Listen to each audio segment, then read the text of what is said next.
Kemarin saya ceramah, 2 hari yang lalu di depan Pak Jokowi saya ceramah. Bapak Presiden, di depan pintu surga, seluruh penghuni surga sudah mau masuk surga. Begitu mau dibuka pintu ternyata macet kuncinya Pak. Masuk lagi, tidak mau terbuka pintu. Tiba-tiba malaikat berkata, adakah yang bisa memperbaiki kunci? Maju orang pertama. Saya bisa malaikat. Siapa namamu? Momoto. Dari mana? Dari Jepang. Saya bisa memperbaiki ini, tapi biayanya 3 juta. Untuk apa 3 juta? 2 juta pergantian spare part barang. Pergantian barang yang rusak, 1 juta biaya kerja. Oke. Maju orang kedua. Saya lebih bisa. Siapa namamu? George dari Amerika. Tapi saya bisa memperbaiki lebih baik dari tadi. Tapi biayanya agak mahal. 5 juta rupiah. Kata malaikat, kenapa bisa lebih mahal? Dia bilang 2 juta biaya penelitian. Dipelajari dulu apa masalahnya. 2 juta pergantian barang rusak. 1 juta saja biaya kerja. Maju orang ketiga. Nama broker. Dari mana? Indonesia. Saya bisa lebih baik dari Jepang dan Amerika. Cuma biayanya agak lebih mahal. Berapa kau minta? 15 juta. Wih, kaget semua orang. Kenapa bisa lebih mahal? Dia dekati malaikat. Jangan ribut malaikat. 15 juta itu 5 juta untuk kamu. 5 juta untuk saya. 5 juta kasih orang Jepang dia kerja. Dia masih untung kalau dikasih 5 juta. Oh marah malaikat. Kau kira ini negaramu tendang masuk neraka. Langsung tak lempar. Ini yang rusak negara kita. Ya. Silahkan jadi pedagang. Cari nafkah apa saja. Tapi yang halal.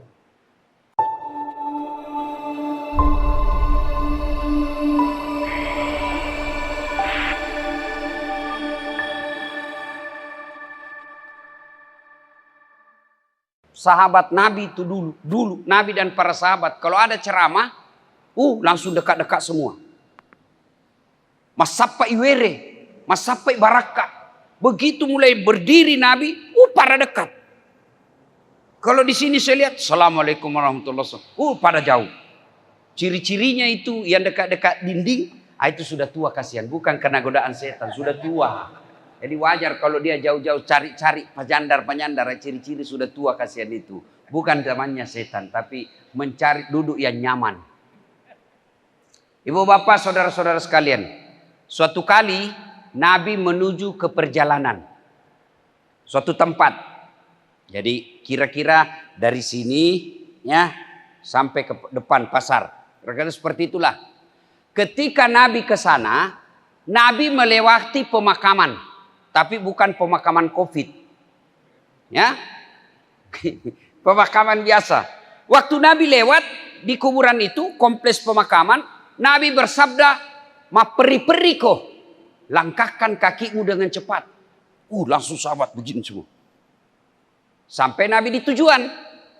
Setelah sampai di tujuan, Nabi pulang lagi. Lisusi. Kembali lagi. Rute yang sama. Melewati pemakaman. Begitu lewat pemakaman, seluruh sahabat kasih cepat lagi langkahnya. Nabi bilang, "Tidak usah, santai saja. Tidak usah buru-buru. Tidak usah buru-buru. Biasa saja jalanmu." Bertanya sahabat, "Ya Rasulullah, tadi waktu pergi, kami diperintah cepat-cepat. Sekarang tidak. Ada apa ya Rasul?" Nabi bersabda, "Andai saja kau diberi telinga seperti yang saya dengar, kau dengar ini orang disiksa di kuburnya. Ini orang dalam kubur disiksa. Tadi waktu pergi, saya tidak tega dan tidak tahan mendengar dia lama disiksa. Maka saya mau cepat jauh supaya saya tidak dengar dia disiksa. Icallai onna iye, icallai.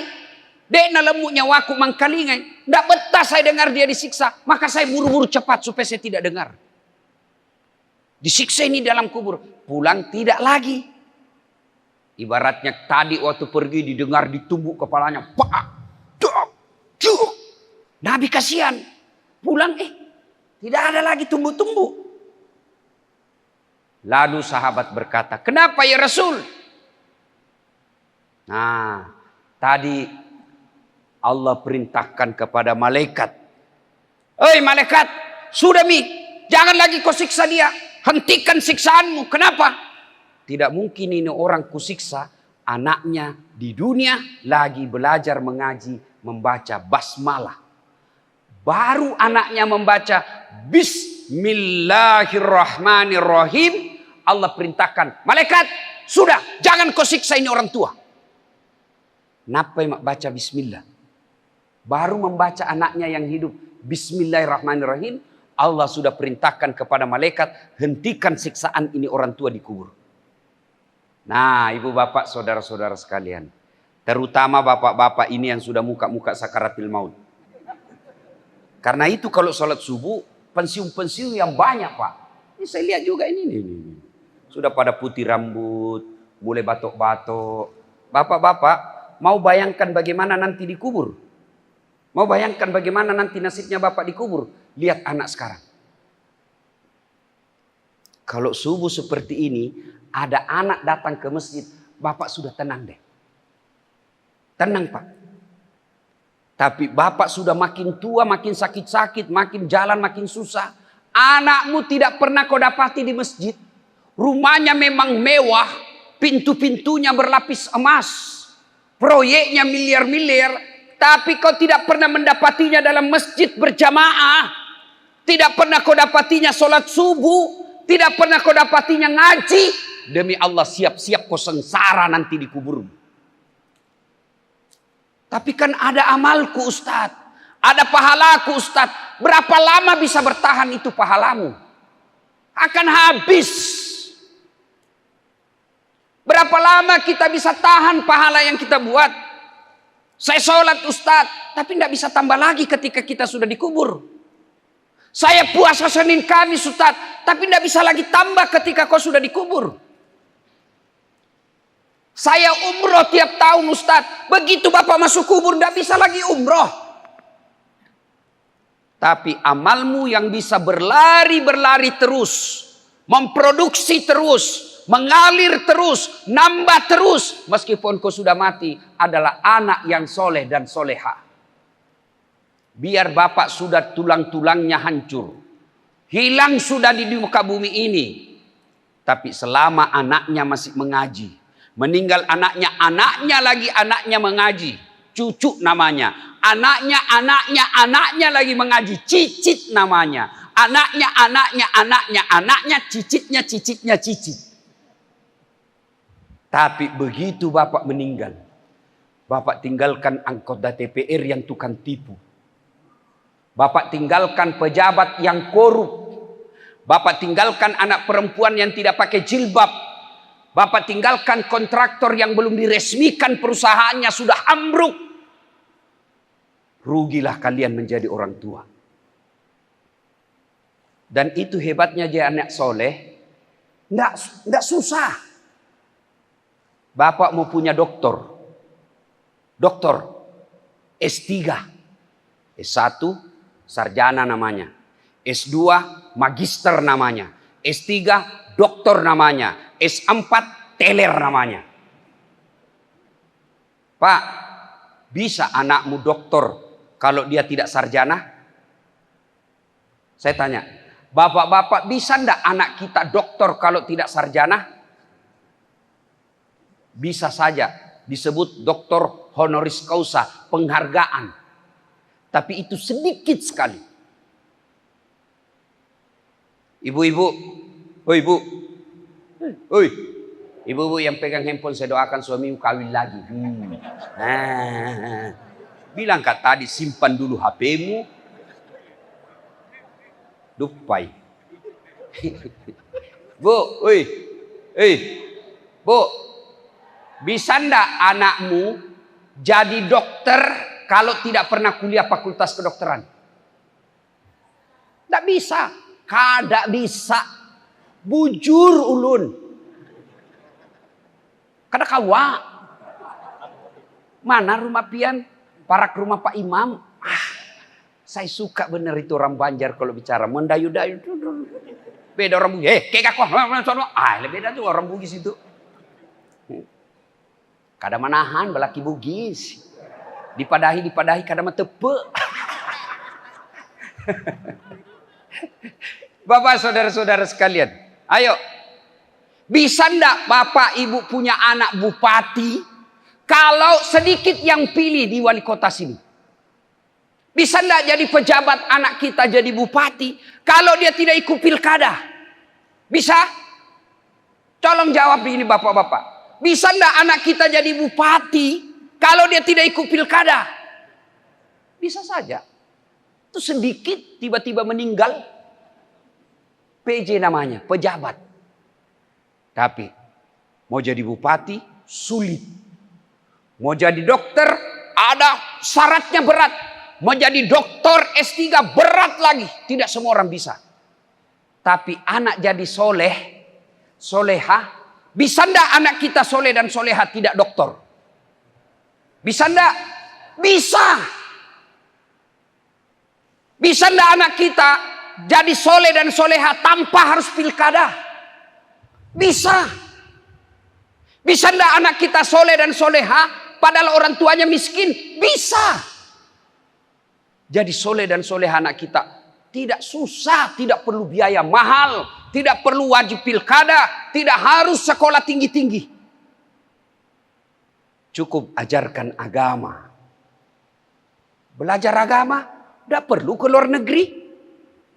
Belajar agama tidak harus ke Jakarta. Enggak, sini sudah ini belajar agama.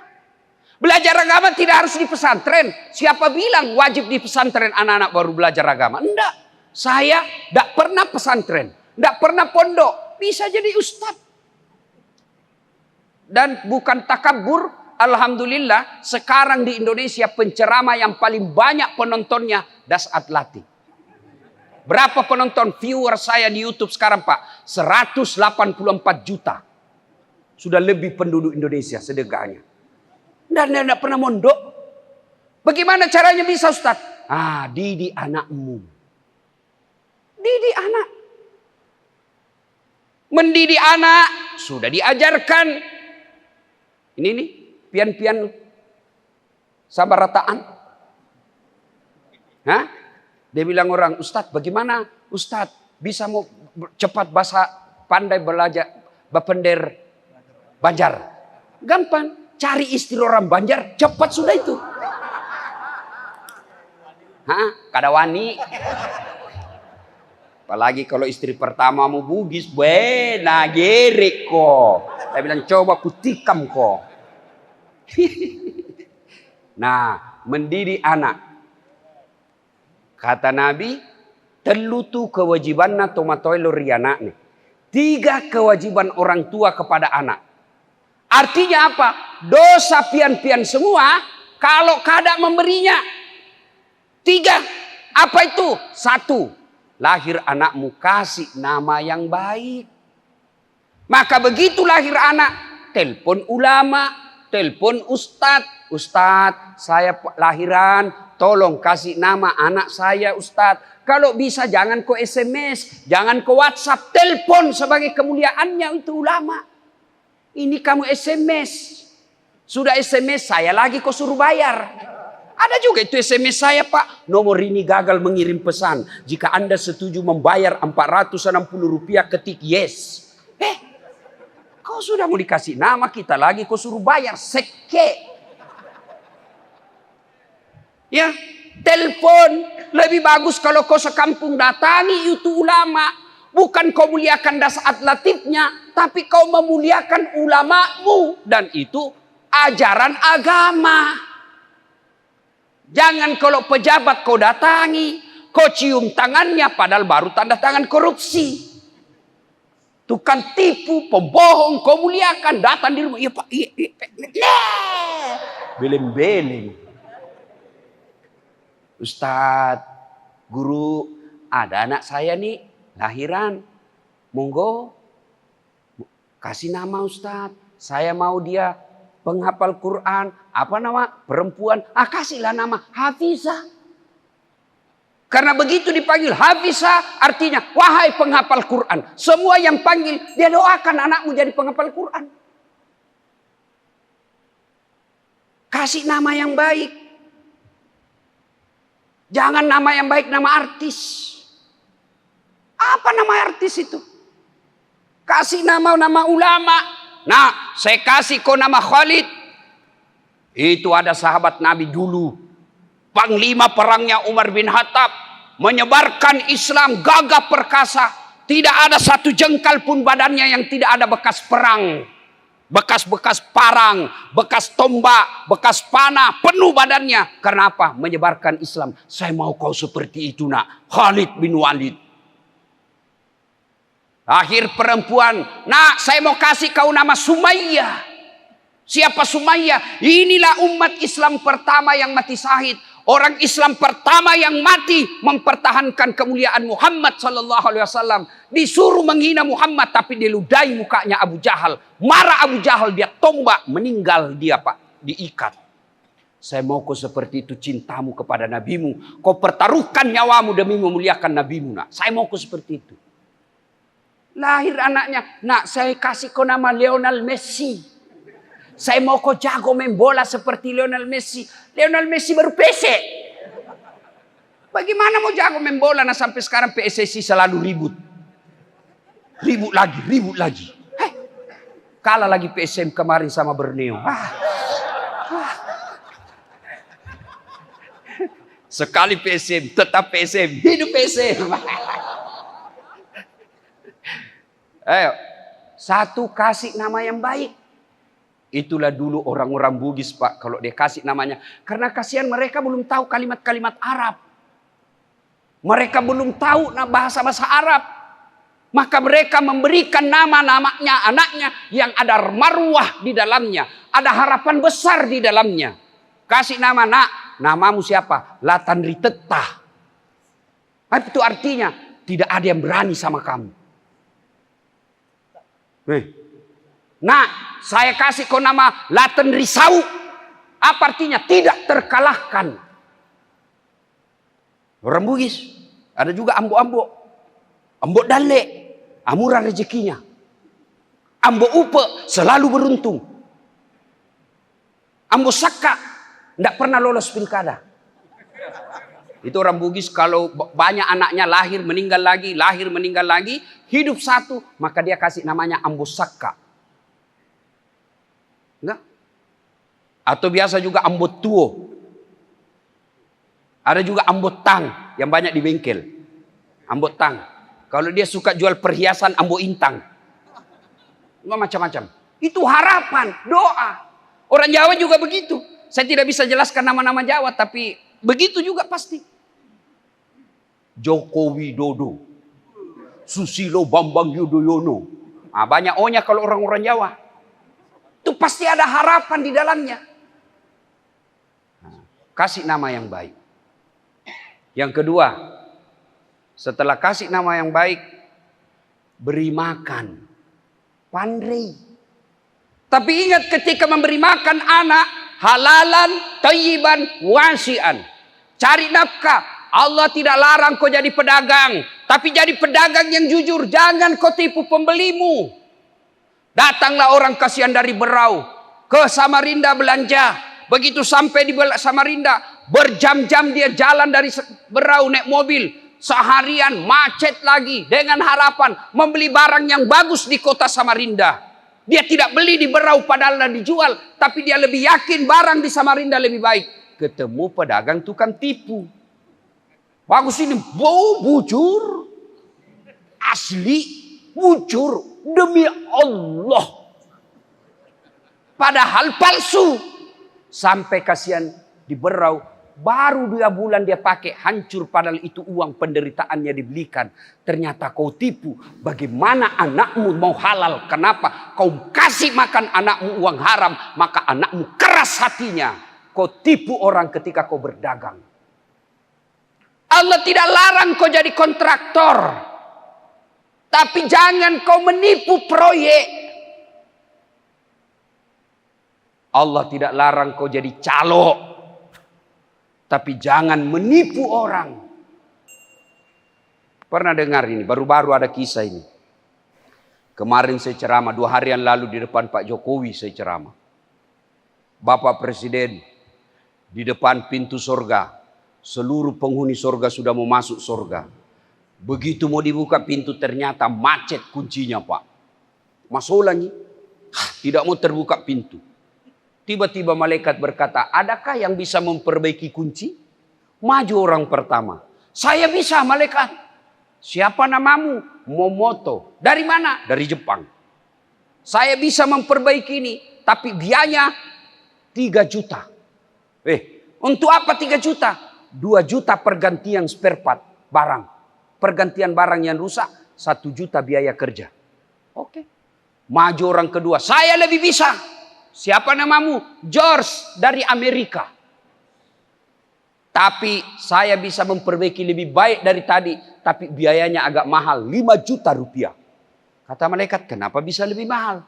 Dia bilang 2 juta biaya penelitian. Dipelajari dulu apa masalahnya. 2 juta pergantian barang rusak. 1 juta saja biaya kerja. Maju orang ketiga. Nama broker. Dari mana? Indonesia. Saya bisa lebih baik dari Jepang dan Amerika. Cuma biayanya agak lebih mahal. Berapa kau minta? 15 juta. Wih, kaget semua orang. Kenapa bisa lebih mahal? Dia dekati malaikat. Jangan ribut malaikat. 15 juta itu 5 juta untuk kamu. 5 juta untuk saya. 5 juta kasih orang Jepang dia kerja. Dia masih untung kalau dikasih 5 juta. Oh marah malaikat. Kau kira ini negaramu, tendang masuk neraka. Langsung tak lempar. Ini yang rusak negara kita. Ya. Silahkan jadi pedagang. Cari nafkah apa saja. Tapi yang halal. Kenapa ya anak saya itu begal sekali Ustaz? Susah dinasehati. Lain dikata, lain dia lakukan. Terlalu sering kau kasih makan uang haram anak. Yang ketiga, kata Nabi, cara kewajiban orang tua kepada anaknya, mendidiknya. Didik anak, boleh kau baca buku riset dari Amerika. Boleh kau baca hasil penelitian dari Eropa. Boleh. Tapi keliru mendidik anak tidak membuka Quran.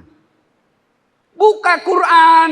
Quran mendidik, ya bunayya, wahai anakku, la tusyrik billah, jangan kau serikatkan Allah. Maka pendidikan pertama kepada anak ketika dia sudah mulai balik, maka pertama ajarkan anak kita la ilaha illallah Muhammadur Rasulullah. Tidak Tuhan selain Allah dan Muhammad adalah utusan Allah. Nah, besok-besok ketemu sama orang, jenggotnya sampai di perut, gamisnya luar biasa, baunya bau Makkah, ayat dia hafal satu Al-Quran, semua hadis dia kuasai, tapi dia mengaku Nabi, langsung kau tinggalkan, haram kau percaya sama dia.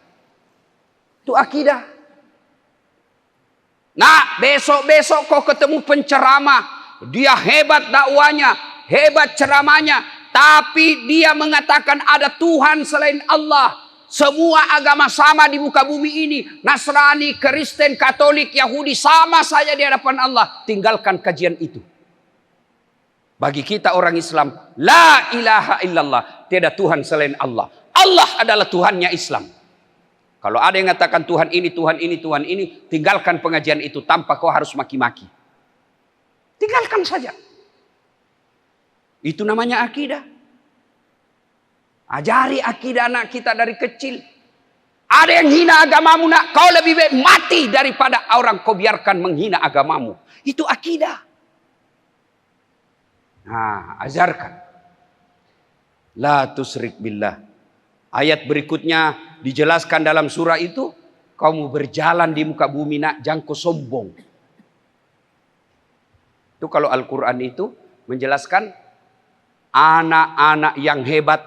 Al-Quran kata, tinggalkanlah anakmu seperti pohon yang akarnya menjulang ke bawah. Banyak akarnya dan kuat.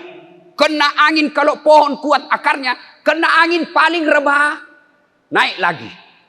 Kena angin kencang, naik lagi. Kenapa? Karena akarnya kuat. Itu akar menurut para ahli tafsir akidah. Kalau dia akidahnya baik, dia bergaul kemana saja, cobaan apa saja dialami, dia tidak akan jatuh. Paling dia bengkok, naik lagi. Akidahnya kuat. Lalu Quran lagi menggambarkannya. Dan dahan rantingnya kokoh naik ke atas. Artinya apa? Dia punya rumah yang baik. Dia punya sistem ekonomi yang mapan. Dia punya kehidupan yang baik. Tapi yang ketiga, anak yang baik itu kita tinggalkan menurut Quran. Dia punya buah yang banyak dinikmati orang. Artinya apa? Kuat akidahnya, bagus ekonominya, tapi dia dermawan, hartanya dinikmati oleh orang banyak. Itulah anak yang baik.